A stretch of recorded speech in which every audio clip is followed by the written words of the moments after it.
saudara-saudari yang terkasih, selamat berjumpa kembali dalam iman yang sama akan Yesus yang bangkit.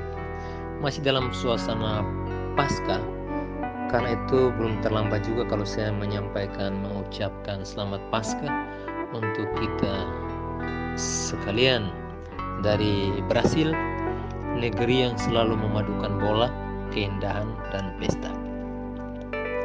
Refleksi kita pada hari ini bertolak dari Injil Yohanes bab 21 ayat 1 sampai dan dengan ayat 14. Kemudian Yesus menampakkan diri lagi kepada murid-muridnya di pantai Danau Tiberias, dan ia menampakkan diri sebagai berikut. Di pantai itu berkumpul Simon Petrus, Thomas yang disebut Didimus, Nathanael dari Kana yang di Galilea, anak-anak Zebedeus, dan 2 orang murid yang lain. Kata Simon Petrus kepada mereka, "Aku pergi menangkap ikan." Kata mereka kepadanya, "Kami pergi juga dengan engkau." Mereka berangkat lalu naik ke perahu, tapi malam itu mereka tidak menangkap apa-apa. Ketika hari mulai siang, Yesus berdiri di pantai. Akan tetapi murid-murid itu tidak tahu bahwa itu adalah Yesus. Kata Yesus kepada mereka, "Hai anak-anak, adakah kamu mempunyai lauk pauk?" Jawab mereka, "Tidak ada." Maka kata Yesus kepada mereka, "Tebarkanlah jalamu di sebelah kanan perahu, maka akan kamu peroleh." Lalu mereka menebarkannya dan mereka tidak dapat menariknya lagi karena banyaknya ikan. Maka murid yang dikasihi Yesus itu berkata kepada Petrus, "Itu Tuhan." Ketika Petrus mendengar bahwa itu adalah Tuhan, maka ia mengenakan pakaiannya sebab ia tidak berpakaian, lalu terjun ke dalam danau. Murid-murid lain datang dengan perahu karena mereka tidak jauh dari darat, hanya kira-kira 200 hasta saja, dan mereka menghela jala yang penuh ikan itu. Ketika mereka tiba di darat, mereka melihat api arang dan di atasnya ikan dan roti. Kata Yesus kepada mereka, "Bawalah beberapa ikan yang baru kamu tangkap itu." Simon Petrus naik ke perahu lalu menghela jala itu ke darat, penuh ikan-ikan besar, 153 ekor banyaknya, dan sungguh pun sebanyak itu jala itu tidak koyak. Kata Yesus kepada mereka, "Marilah dan sarapanlah." Tidak ada di antara murid-murid itu yang berani bertanya kepadanya, "Siapakah engkau?" Sebab mereka tahu bahwa ia adalah Tuhan. Yesus maju ke depan, mengambil roti dan memberikannya kepada mereka, demikian juga ikan itu. Itulah ketiga kalinya Yesus menampakkan diri kepada murid-muridnya sesudah ia bangkit dari antara orang mati.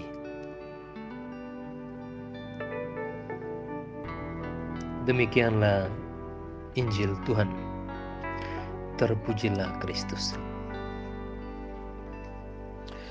Bapak, Ibu, saudara-saudari yang terkasih, teks Injil yang baru saja kita dengar adalah epilog, penutup dari keseluruhan Injil Yohanes. Setelah Yesus mati, para murid kembali ke kehidupan sebelumnya sebagai nelayan. Dan kita mendengar bagaimana Petrus dan teman-temannya, para murid lainnya, pergi menangkap ikan pada malam itu.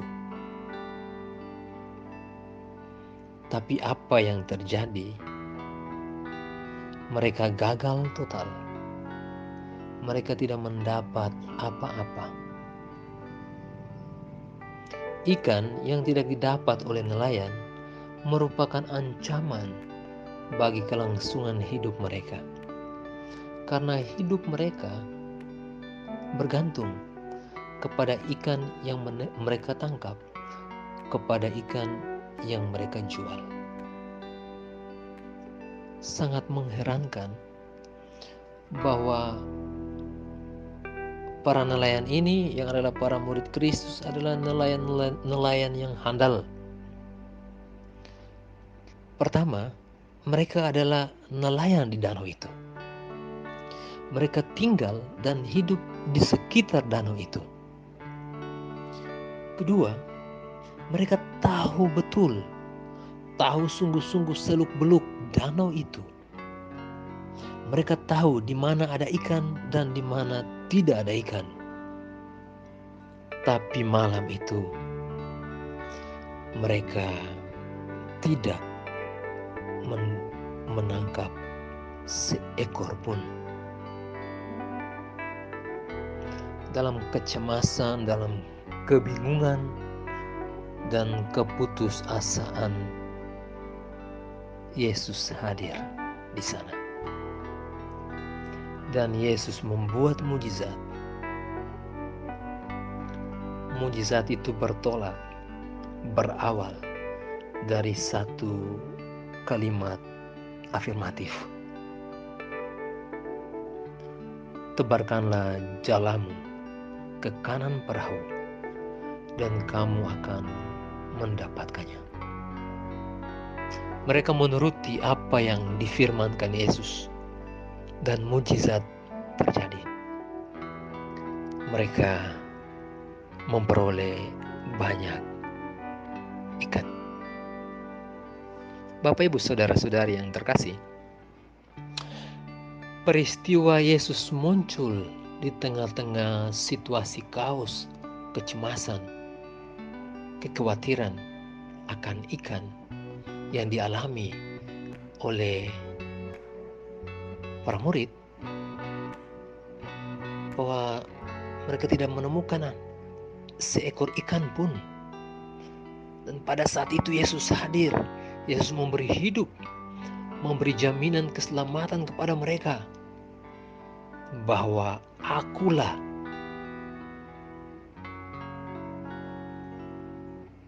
kebenaran, akulah keselamatan, akulah kebangkitan, akulah kehidupan. Yesus membuat mujizat dan mereka mendapatkan ikan yang banyak. Dalam situasi sulit seperti itu, Yesus hadir. Peristiwa ini mau menunjukkan kepada kita bahwa Yesus tidak pernah meninggalkan kita.